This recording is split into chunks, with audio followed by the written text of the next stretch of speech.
Jodhpur is the home of Cheetar, a premium sandstone that gives Umaid Bhavan, a spectacular landmark of the city, its popular local name, Cheetar Palace.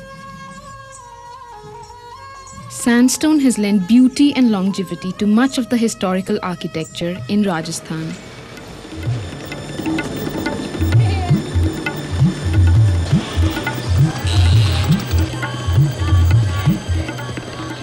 It continues to be used today to meet the building demands of its expanding cities. This sandstone occurs largely in West Rajasthan, from where it is mined and marketed all over the state. Business worth lakhs of rupees is conducted in the sandstone markets every day.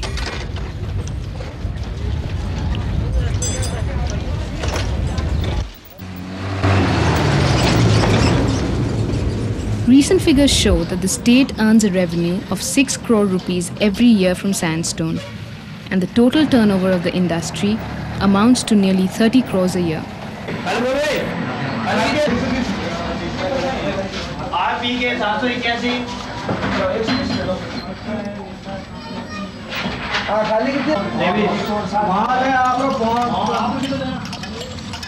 Increasing commercial value and long-lasting beauty are, however, only a part of the story of sandstone. The other part of the story is that of the people who mine it. A look into their lives will alter, perhaps forever, the way you've been seeing the facades of sandstone.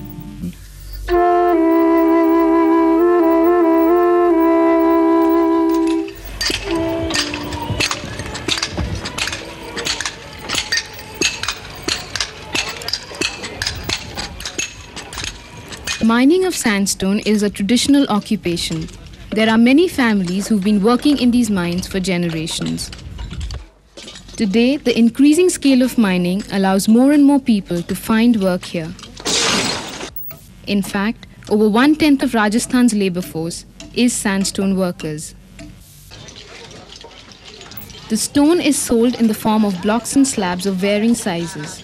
The most in demand is the 8-foot slab, as it has architectural advantages. Extracting the stone from the rock face requires the surface to be blasted. After the blasting, calculations are made so that maximum number of slabs of the required length can be taken out of the stone. Cutting the stone and shaping it into desired sizes is done manually with basic tools. For all his efforts, the miner is paid 25 rupees for a slab. Smaller slabs of course earn less, and a slab breaking in the process of being cut means a deduction of wages for the worker. Blasting the rock, lifting it, cutting and chiseling are activities fraught with risks of injury.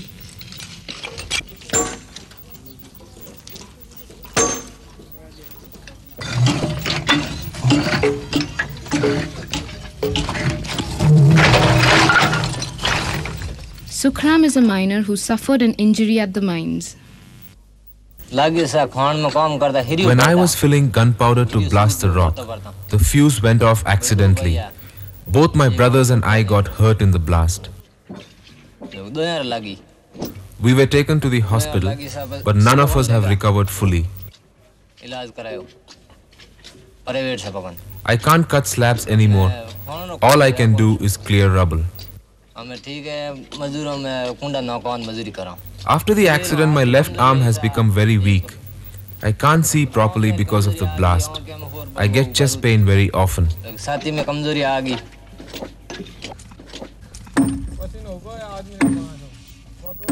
There is a risk not only of physical injury at the site, but also of exposure. Miners continuously inhale the dust that rises in the process of mining, and within a year or two develop respiratory problems.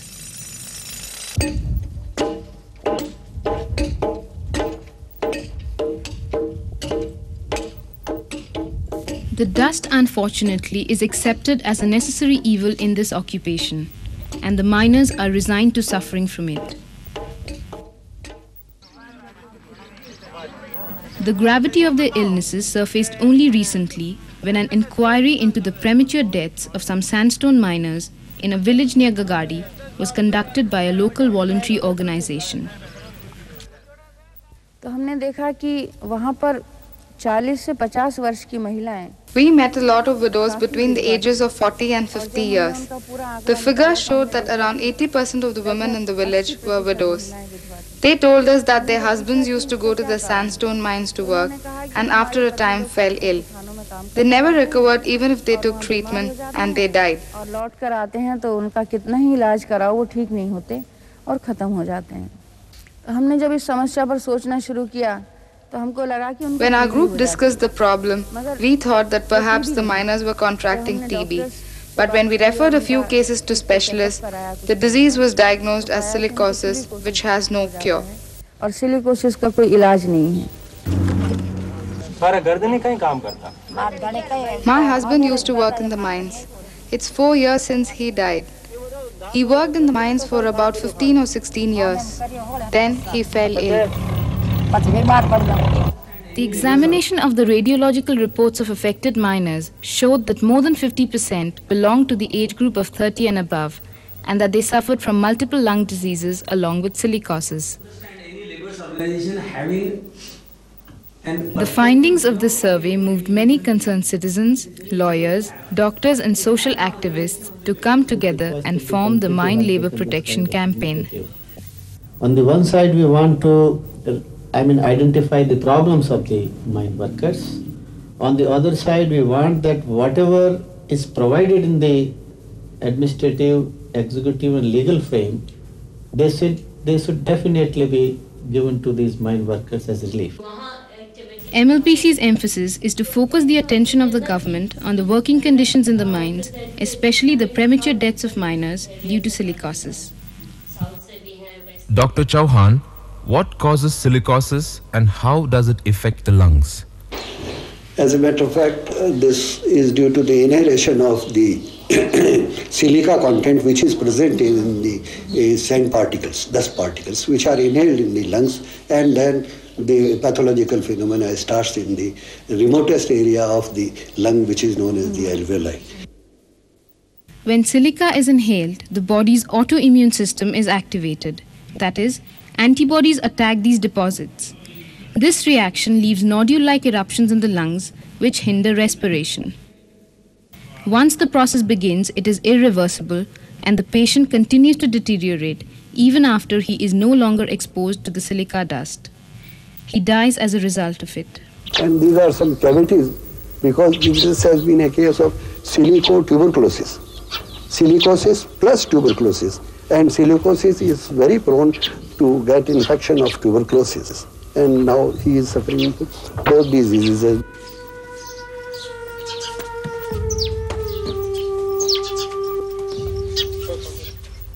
Chunnilal is a miner in the last stages of silicosis. He has come home after a fortnight's treatment at the chest hospital because no medicine seems to be working. Chunnilal जी, कितना साल कई उम्र है आपकी? 39. खान में कितना साल काम करियो? 10 साल. जो कोई बीमारी है कितना साल थाने हतम डुके? हो गया 6 साल वेगा थाने लागन ने.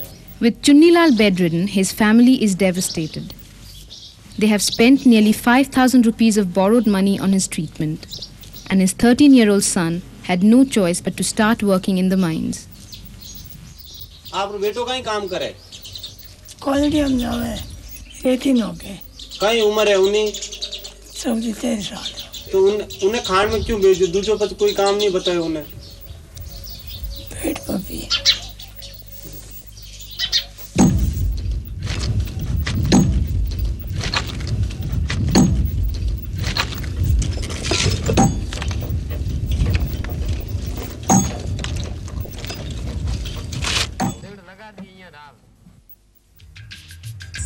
The Workmen's Compensation Act provides for compensation to miners as silicosis is listed amongst compensable diseases.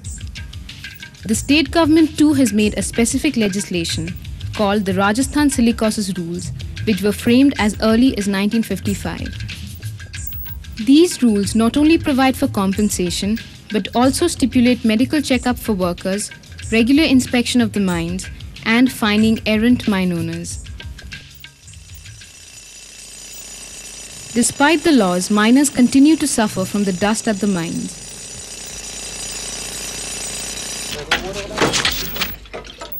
Many have fallen prey to silicosis, yet not a single case has received compensation under the laws till today. Sandstone miners receive no benefits from other labor laws like minimum wages, ESI and Provident Fund because they belong to what is known as the unorganized sector. पहली बात तो ये है कि क्योंकि ये unorganised sector है पिछड़ा हुआ है Because this is an unorganized sector, workers are not willing to go into litigation for their rights. क्योंकि संगठित मजदूर नहीं है उसकी प्रवृत्ति मुकदमे करने की नहीं बनी Hours of work There are fixed hours of work, but no one follows them. The miners are almost always overworked. No payment of overtime or leave with wages is made. In fact, the workers get no leave. Lack of alternative employment in the area makes the mines the only place where laborers can find work.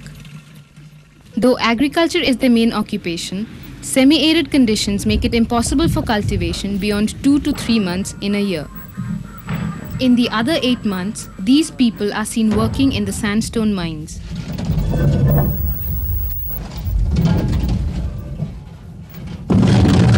Having joined the mines, they are unable to leave because of the system of peshki. Their wages are not enough to allow savings, and every time money is needed for occasions like marriages or deaths, they borrow from the mine owner, or thekedar as he is called. The loan is considered as debt till the miner repays the entire sum.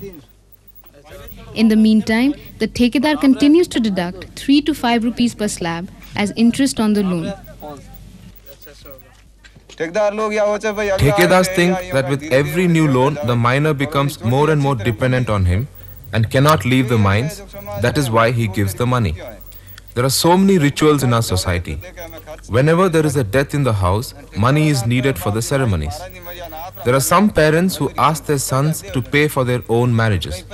In such cases, the miner invariably borrows from the mine owners and by doing so, comes completely in his clutches.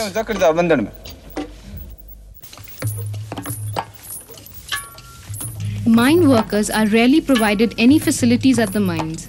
Even in the summers, with temperatures touching 45 degrees, no arrangement for drinking water is made. The laborers themselves have to pay for a water tanker every day.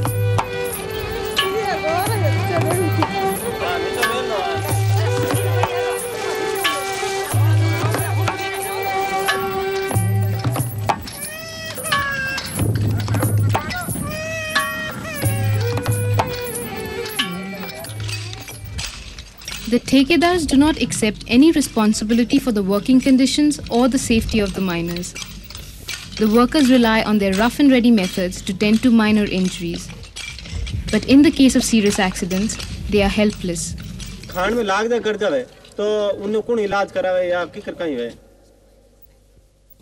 The thekedar should pay if there are accidents while working. They don't usually. Sometimes if he's a nice person, he gives the money. Otherwise they say, I'm not responsible if you injure yourself. I spent 8,000 rupees on the treatment. I took the money from the thekedar. He has added it to my peshki. I have to pay it back.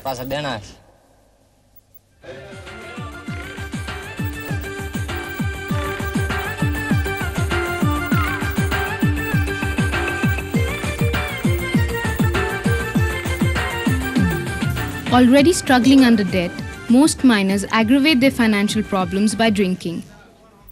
Large numbers of liquor shops near the mine sites encourage this habit. On an average, a miner spends more than half his daily wages on liquor.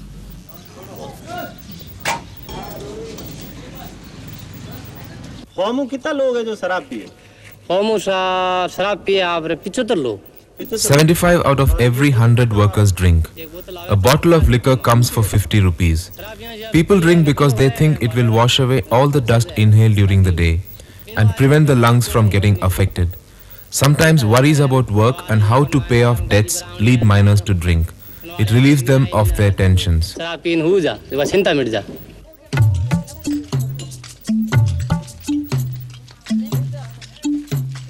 To supplement their family income, many women and children have begun to work in the mines. They work for daily wages, usually breaking stones and clearing rubble.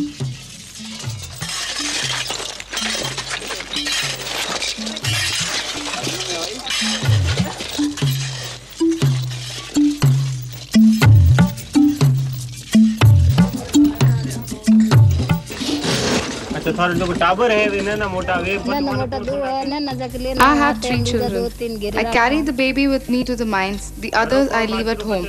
I leave in the morning, so a lot of work is left, which I have to finish once I come home from the mines. While earlier only the men ran the risk of contracting silicosis, now women and children too are becoming its potential victims.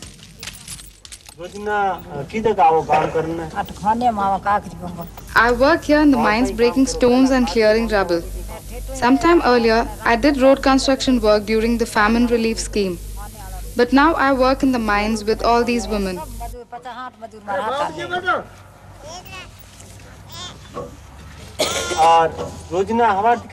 I come to work at 9 every day and return by 5 in the evening. My 3 sons also work in the mines, and only during the rains do they go to the fields. There are a few techniques that can reduce the miner's exposure to the dust. A new mechanism has been developed by an National Institute of Occupational Health. They have devised an umbrella which is fitted on the chisel, so that the dust particles which while chiseling, when they get up, they are thrown out and doesn't go into his breathing zone. Worker should sit in his back on the side of the flow of the wind, so that whatever the dust is raised, it passes away from the breathing zone of the individual. So he should sit like this, and there should be atmosphere should be showered with water. So the sand particles which are suspended in the atmosphere, they sink down with the water, and the concentration of the sand particles in the breathing zone of the individual is minimized. Then the surface on which he is chilling should also be moist and brushed, so that these particles are not, they don't come in the breathing zone of the worker. The enforcement of safe working conditions and labor laws is the responsibility of the enforcement officer. इसका enforcement कुछ नहीं. Trade unions. There is no enforcement of laws. Jurisdiction of mines comes under the labor enforcement officer, who is appointed by the center. There are no inspectors under him. How is it possible to expect proper enforcement of laws if there is only one officer for 1 lakh workers? तो enforcement तो हो नहीं सकता. Trade unions है नहीं, तो इन लाखों श्रमिकों को कॉन्फिडेंस रेस्टोर कौन करेगा? यहाँ पर labour code. The Labour Court was established here in 1979. It is 1995 now. Yet, till today, not a single case of a sandstone mine worker has been registered in this court.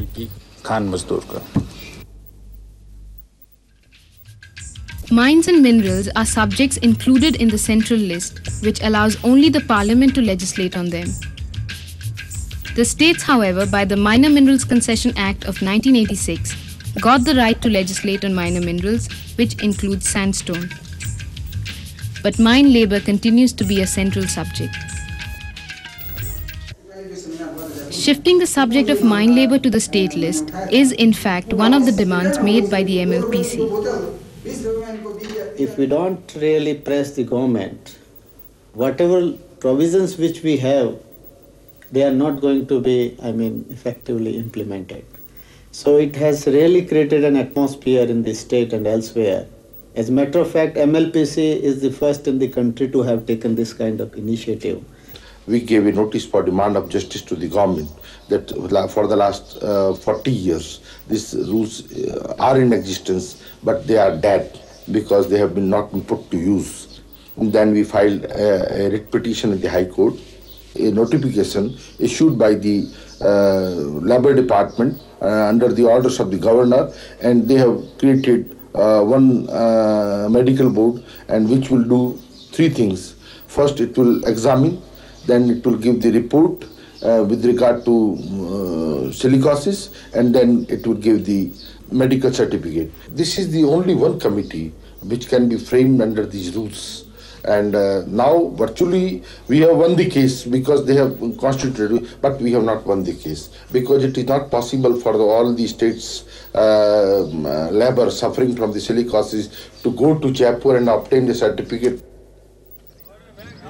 There is an urgent need to create awareness among the workers about their rights and privileges.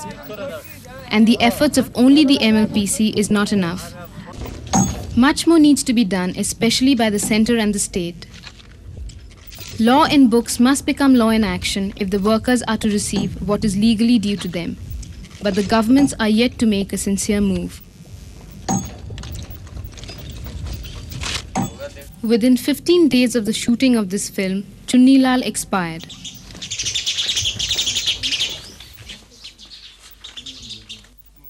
His wife and son work in the mines now.